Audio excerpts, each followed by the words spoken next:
I can still hear that alarming in his voice, and my alarming reaction is said, tell him to prepare for the worst flooding in the history of the town of Jay. More than 3 years after Tropical Storm Irene ravaged the North Country, the stern pre-storm warning from the National Weather Service still echoes in the head of Town Supervisor Randall Douglas. The water was over your waist, over my waist. Raging river had to take and put boats in here to get people out of here, and one of the boats actually tipped over. 10 people died during the storm in New York, including 2 in Clinton County.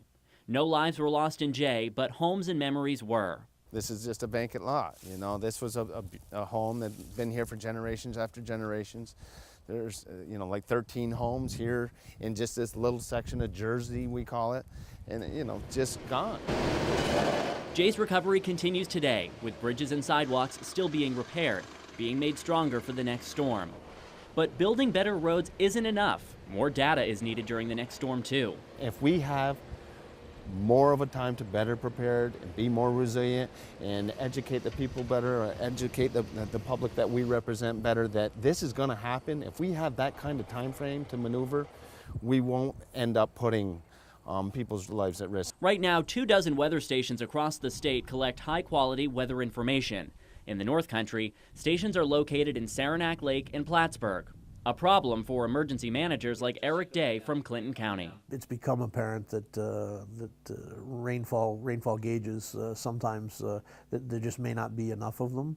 That maybe there isn't enough data, or maybe when we look at where they get their data from, that that it may be more limited than what we might actually think. Starting this year, New York is turning those 24 into 125 brand new high-tech stations around the state. The University at Albany is leading the mostly FEMA-funded $24 million project and says this network of stations will be the most sophisticated in the country. For the first time, researchers allowed us to make this map public. It shows where in the state the new stations will be located. One of the biggest benefits of these new weather stations, the near real-time updates they'll provide on weather conditions around the state. Updates every 1 to 15 minutes. That will measure things like rainfall and help forecasters better understand how that rain is flowing into the rivers and how high the rivers might get. Additional information into the National Weather Service allows them to make more informed forecasts.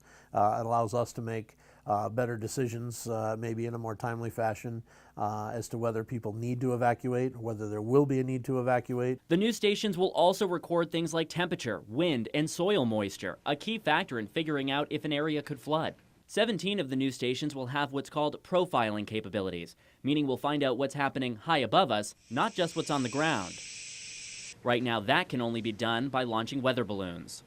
Since the weather typically moves from west to east, that's helpful to all of New England. And after a snowy winter, we'll know exactly how much fell, rather than relying strictly on people to go out and measure. That snowfall data collected at 20 stations in the Adirondacks will again better predict spring floods. Back in Jay, Randall Douglas is excited about the new tools. He's determined to make sure that when the next Irene, Sandy, or Lee hits, his town and the entire state is as ready as possible. When floodwaters come again, and they will come again, when floodwaters come again, that we will be better prepared. In Jay, I'm meteorologist Michael Page.